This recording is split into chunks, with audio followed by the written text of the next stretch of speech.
Hey everybody, welcome back to my channel, and if you guys are new here, my name is Liz. I use this channel to primarily do daily vlogs about living everyday life with chronic illnesses.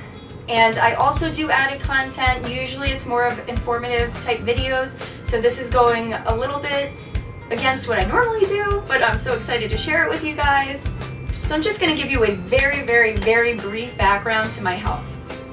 I live with both Ehlers-Danlos syndrome, which is a genetic connective tissue disorder, as well as inflammatory bowel disease. My specific type is called lymphocytic colitis, which is like pretty much a microscopic version of ulcerative colitis. So basically EDS causes problems in every single solitary organ system you have. I have problems in every single organ system.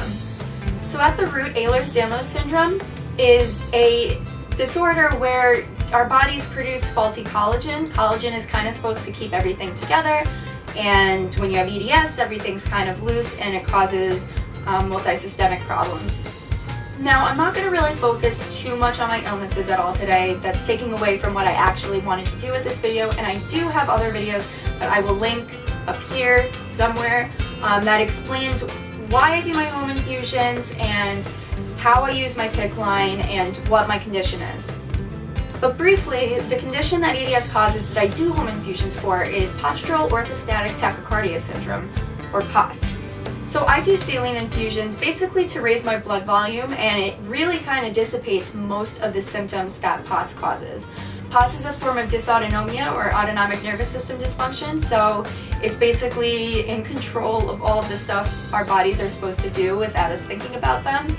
So like temperature regulation and blood flow and blood pressure and heart rate and all that fun stuff. So doing home infusions actually really does help kind of resolve most of the symptoms, so that's why I'm doing them. And over the course of the past few months, I did have a relapse in my inflammatory bowel disease, and so I went from only being hooked up to the IV like a few hours every day to being continuously hooked up. So as of right now, I'm on 24/7 continuous IV fluids. I'm going through about 2 liters a day. I also am now doing electrolyte bags, or lactated ringers. I'm doing those now to help with my heart rate and the fact that I'm not really able to take very much in at all orally. And then I just have extra bags if I'm super symptomatic or feel really dehydrated, then I can just hook myself up to another bag. So basically I wanted to do this video just because organizing bulk medical supplies is so overwhelming. It is so overwhelming. And even though I'm specifically doing home IV care supplies, I wanted this to be a resource for people doing tube feedings or who are diabetic or who are on TPN, anything that is requiring bulk medical supplies. I wanted to do this to hopefully give you guys ideas to make organizing everything a tad easier. So starting up here, I kind of put out all of the stuff on top that needs to be readily available, stuff that I can just kind of grab and go, or throw on here and then go, just for easy access. So I do have a box of gloves, and this is for if anybody is handling my PICC line other than myself, they have to wear gloves.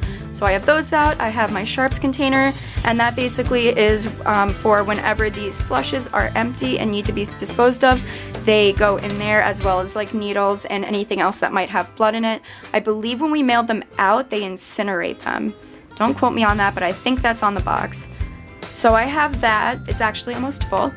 I have extra flushes back here, so when I'm done with these, I can just kind of transfer them up here. This I use to cover my IV line in the shower, since I can't take my IV line out and it can't get wet, or I heavily risk sepsis, which could be deadly. I use that and I tape it up. One of my really good friends sent it to me, and if you have a PICC line, definitely invest in one of these. Just make sure it's the right size. I absolutely adore it. So moving on, I have a box of alcohol prep pads that these are used like every 2 minutes when you're doing IV care. So I have those readily available. I have my nebulizer treatments, and then I also have my prescription medication, and then some frequently used over-the-counter medication. And then last but not least, I was hospitalized last week, and when I was hospitalized, they gave me like a little care package type thing. So it has like tissues and lotion and sanitizer and a toothbrush, all that fun stuff. And I also want to show you guys these. I recommend these big time. They're called Be Cool, and they say they're for fevers, but they work for headaches and migraines too. I love them, so I keep those readily available so I don't have to search for them if I'm having a really, really bad headache or anything. So before I really show you guys what I have set up with my top drawer, because there's so much stuff and this was like the hardest part of it to organize, I want to talk it out a little bit with you guys first before I show you. So what I've found to be really, really, really useful is any supplies that are similar, I just put them all in the same bag. What I was doing previous to this is I was getting my shipments and I wasn't separating each supply by type. I was just kind of getting the bags of the supplies and then throwing them in the drawer, and it was disorganized. It was super disorganized. So I kind of redid how I'm organizing that, and I did want to just talk to you guys about it. I didn't do, for a lot of these, I did not do like only one thing per bag. I kind of have a few things that are similar in each bag, just so there's not like a gazillion bags. So in this first bag I have these swab caps, and these have alcohol in them. They go on the end of lines that are not in use to keep them nice and sterile. So I have a ton of those. And then in this bag as well, I have these bio patches which keep my insertion site of my PICC line nice and sterile. And I also have steri strips which actually hold down my lumens on my PICC line so that they're not ripping up off my skin. So in the next bag I have a large bag. I don't even know how many things is in here. I'm counting at least like 5 or 6. I have not used these because I use my PICC cover, but these are basically AquaGuards and they prevent water from getting to IV lines. Again, I haven't used these, but I do keep getting them sent to me, so I have them just in case or if anybody ever needs them. I've had to have my line cleared a couple times because of clogs, so basically all of the needles and the syringes and all the extra stuff that I need for that I don't generally use, I have in this bag. I also have these, they're called claves. I know they have like a gazillion other names. They are that white piece right there. These and the extensions, these guys have to be changed weekly, otherwise, you know, you risk infection. And so I have a little supply of those in here as well.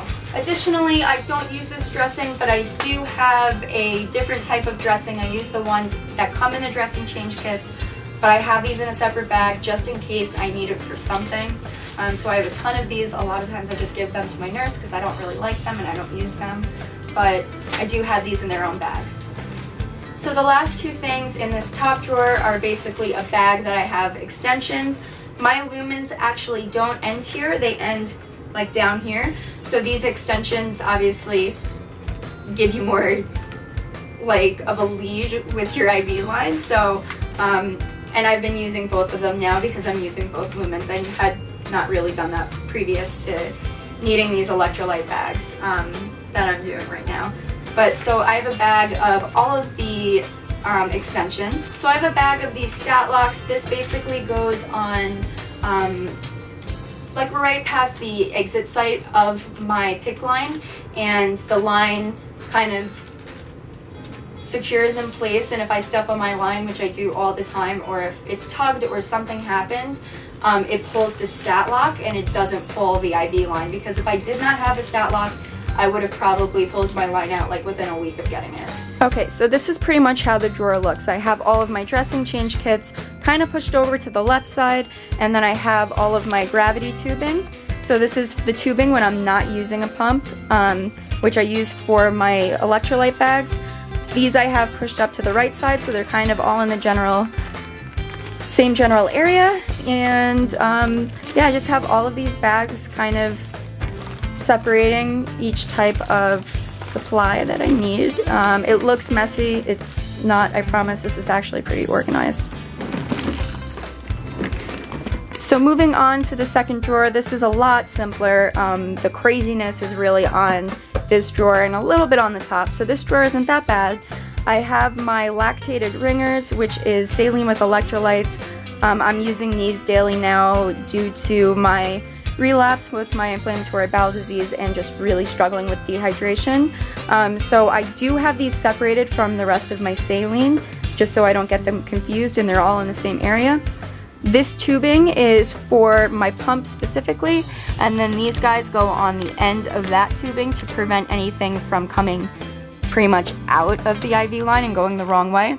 My home health company also sends me batteries for my pump that have to be changed daily, so I kind of keep them in the middle, separating the two things. But this is very organized. It's just a lot of tubing, but it is very organized, I promise. I know this probably doesn't look organized, but it is. I promise. And then in my last two drawers, I really only have my normal saline bags. I think I have this like stacked 3 high, and then they're kind of pressed up against the back of the drawer, and it is the same, it's heavy, the same thing for this as well. It's the same thing, they're just the saline bags, just so they're not like crazy and in boxes everywhere. They're just kind of more consolidated because it was not like this previously. Now we actually keep this cabinet outside of the room just because it is too much stuff and too much like a hospital. So we have it right outside in the hallway. I did move it back in to get better lighting so I could really show you guys kind of how I organize everything. Now, other than bagging similar things together, my biggest piece of advice is to get a like kitchen-sized trash can and put it next to wherever you have all of your supplies. There is so much medical waste when it comes to doing things on your own, like it's insane. So being that this cabinet is out in the hallway, the trash can is out there too, but definitely invest in a good trash can. Not even a good one, just a big one, because you're gonna need it. Now I know my setup is kind of simple, but I did want to show it to you guys just because I definitely know the feeling of being so overwhelmed from the amount of supplies I have. I also personally really like seeing how other people organize their medical supplies because people do things like a gazillion different ways, and I think it's really interesting. So I wanted to share it with you guys, hopefully so I can help somebody out, but also just because I find it interesting and kind of fascinating, the gazillion ways that you can organize medical supplies. So basically the only other thing that is not a part of this video is my IV poles. I have 3 now, which I don't know why my home health company sent me a new one when I was discharged from the hospital last week, but they did. They are like tripod stands, so they don't have wheels on them, so I just keep them down here. And then I have one on wheels that I keep upstairs, just because generally we're more mobile upstairs. You know, if we're down here, it's usually because we're going to sleep. So I hope you guys enjoyed this video. Definitely subscribe to my channel. I again put out new vlogs every day of living with chronic illnesses. I've been really trying to focus on the mental health aspect of it too, because I feel like it's not spoken about all too often. So I've been focusing on that too and trying to kind of find happiness with all of this crazy stuff that's going on. And if you guys like this video, definitely give it a thumbs up and let me know if you have any suggestions for any future videos that are similar to this. Also let me know. I really enjoyed doing this today, and I will see you guys next time. Thank you guys for watching.